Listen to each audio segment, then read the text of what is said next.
કેટલીક જગ્યાઓ એવી હોય છે જ્યાં પહોંચવા માટે આપણે રસ્તો શોધીએ છીએ, અને કેટલીક જગ્યાઓ એવી હોય છે જે આપણને પોતાની અંદરનો રસ્તો બતાવે. પાલિતાણા નજીક પ્રકૃતિના ખોળામાં વસેલું એક એવું સ્થાન જ્યાં પહોંચતા જ શહેરોનો શોર ધીમે ધીમે પાછળ રહી જાય છે અને મનમાં માત્ર શાંતિનો અવાજ ગુંજવા લાગે છે. આ છે કદમગીરી.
સવારે જ્યારે અમે નીકળ્યા ત્યારે ખબર નહોતી કે આ રસ્તો ક્યાં સુધી લઈ જશે, પણ ક્યારેક સફરની સુંદરતા મંઝિલમાં નથી હોતી, પણ એ રસ્તામાં છુપાયેલી હોય છે જે આપણને ત્યાં સુધી લઈ જાય છે.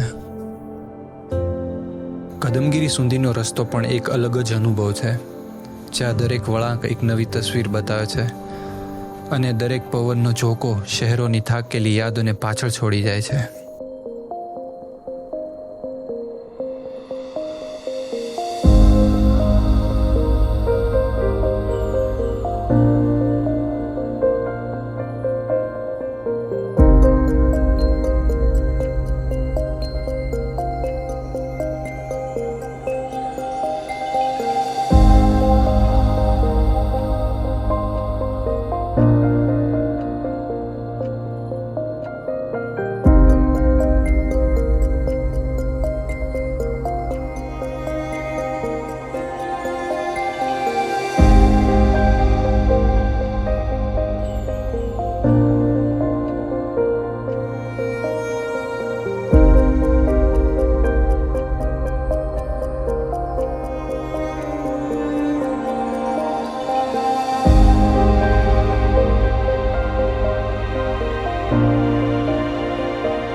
કદમગીરી પર્વતની ગોદમાં વસેલું કમળાઈ માતાજીનું મંદિર આ સમગ્ર યાત્રાને એક નવી અનુભૂતિ આપે છે.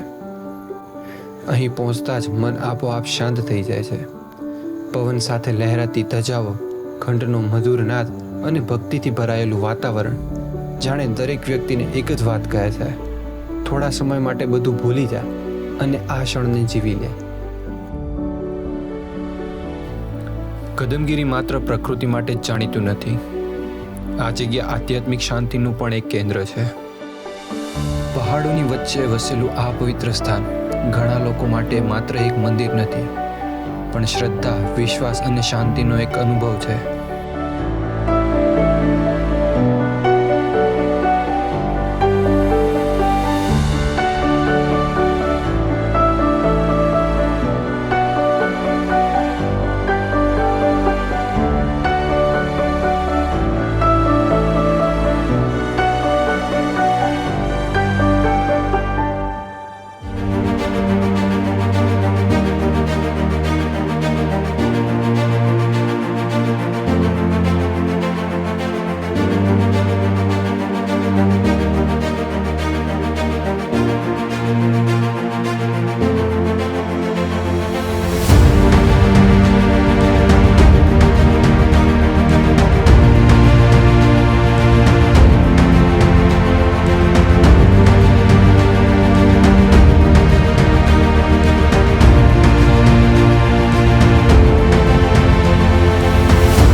કદમગીરીએ મને માત્ર એક સુંદર નજારો નથી આપ્યો, તેણે મને થોડા શાંત વિચારો, થોડા હળવા શ્વાસ અને જીવનને ધીમે જીવવાની એક નવી રીત શીખવી છે. કારણ કે કેટલીક મુસાફરીઓ માત્ર દુનિયા જોવા માટે નથી હોતી, પણ પોતાની જાતને ફરીથી મળવા માટે હોય છે. આ સફર કદાચ અહીં પૂરી થાય છે, પણ કહાનીઓ તો હજુ બાકી છે. હું હતો સાગર. ફરી મળીશું ગુજરાતના કોઈ નવા ખૂણે, એક નવી સફર અને એક નવા અનુભવ સાથે.